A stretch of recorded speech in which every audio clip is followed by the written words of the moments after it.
6 mai 2026, voici les actus du Real de Madrid. Selon les informations relayées autour de Fabrizio Romano, la situation au Real de Madrid est tendue dans l'ensemble du club. Le problème ne se limite pas à Kylian Mbappé. Il y aurait aussi un incident entre deux joueurs, une mauvaise ambiance dans le vestiaire et une incertitude autour du poste d'entraîneur, avec Arbeloa qui est fragilisé. L'idée générale est celle d'un groupe désigné et d'un climat interne qui est très instable. Moi, je pense que ce genre de crise montre qu'un club peut avoir des grands noms sans avoir un vrai équilibre collectif. Quand les tensions touchent les joueurs, le staff et l'encadrement, le problème devient structurel, pas individuel. Donc le Real devra vite rétablir l'autorité, la confiance et une hiérarchie claire pour éviter que cette question ne dégrade encore plus sur les performances et l'image du club. Qu'est-ce que vous en pensez? Selon les informations qui sont relayées sur Internet, José Mourinho serait prêt à revenir au Real de Madrid, seulement s'il obtient une liberté totale dans ses décisions sportives.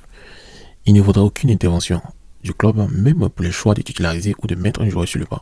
Son message est simple. S'il revient, il veut le diriger sans pression interne ni ingérence. Moi, je pense que cette position est logique pour un entraîneur de son profil, car Mourinho a toujours voulu contrôler son groupe. Mais au Real de Madrid, ce type de pouvoir total peut créer des tensions avec la direction et les stars.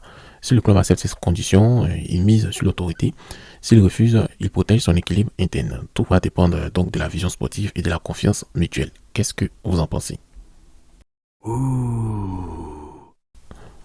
Concernant Mourinho encore, il accepterait un retour au Real de Madrid seulement s'il choisit son staff lui-même, y compris les préparateurs physiques, sans imposer Antonio Pintus. L'objectif serait de corriger un problème physique jugé grave après une avalanche de blessures et un rendement athlétique qui est critiqué. L'idée est claire, répartie sur des bases nouvelles avec une autorité totale sur le projet. Bon, moi je comprends la logique de Mourinho, c'est un coach expérimenté qui veut souvent maîtriser son environnement pour obtenir les résultats rapides. Mais au Real de Madrid, changer brutalement tout le staff peut aussi créer une nouvelle tension interne si la direction ne suit pas pleinement.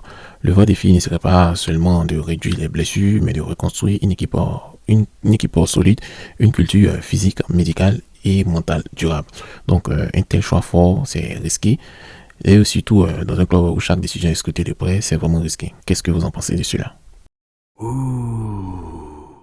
Kylian Mbappé va passer demain des examens médicaux décisifs pour savoir s'il peut jouer le Classico. Aujourd'hui, il a suivi un travail en salle et à la piscine et demain, il doit reprendre l'entraînement avec le groupe.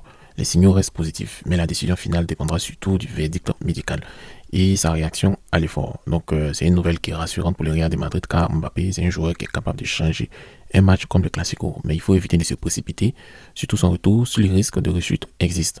Dans un match aussi intense, un attaquant à 80 ou à 90% peut parfois aider, mais un joueur pas totalement prêt peut aussi handicaper l'équipe. Donc la prudence reste essentielle. Et vous, pensez-vous que Mbappé doit participer au Classico? Allez, donc on se dit à très bientôt pour une autre actualité du Real de Madrid. N'hésitez pas à vous abonner pour ne rien rater.